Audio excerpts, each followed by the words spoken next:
keynote speaker for the Global Reform Initiative. The man the hotel had spent weeks preparing for was Marianne's husband. Franklin reached Marianne in 3 long strides, ignoring everyone else. Without hesitation, he took her hands in his. Concern etched on his handsome features. "Are you all right?" he asked, his voice low but carrying the unmistakable authority that had earned him respect across the nation.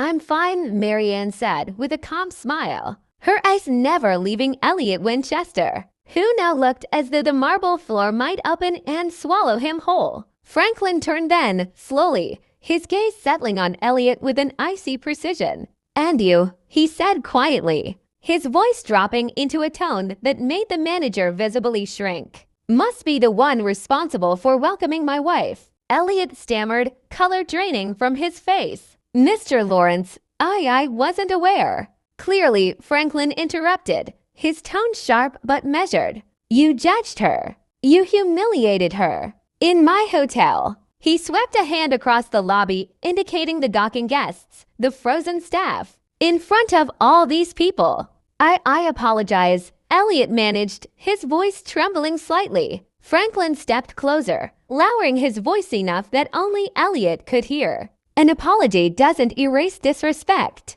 Then, louder for everyone to hear, he added, "I've stayed in hundreds of hotels around the world.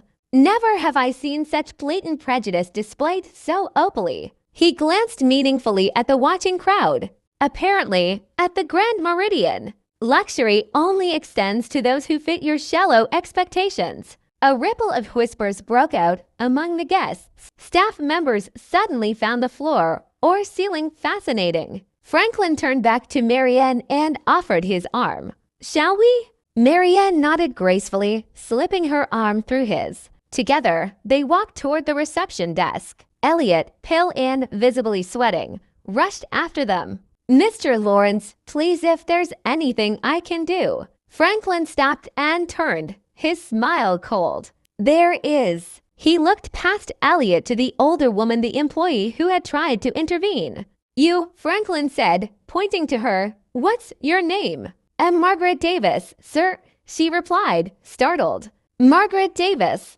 effective immediately. You're the new manager of guest relations." He turned his gaze back to Elliot. "Mr. Winchester, you're relieved of your duties. Security will escort you out." The crowd gasped audibly. Elliot opened his mouth to protest but caught Franklin's deadly serious expression and wisely closed it. Security guards, the same ones who had tried to escort Marianne out, now stepped forward, surrounding Elliot. Without a word, Elliot was led out of the lobby, his head bowed in shame. Franklin and Marianne approached the front desk, where a stunned receptionist hastily tried to regain composure. "We'll need the keys to our suite," Franklin said smoothly. "And please ensure no further disturbances for Mrs. Lawrence. She's far more important than any chandelier you have hanging from the ceiling." The receptionist nodded frantically, handing over the keys with trembling hands.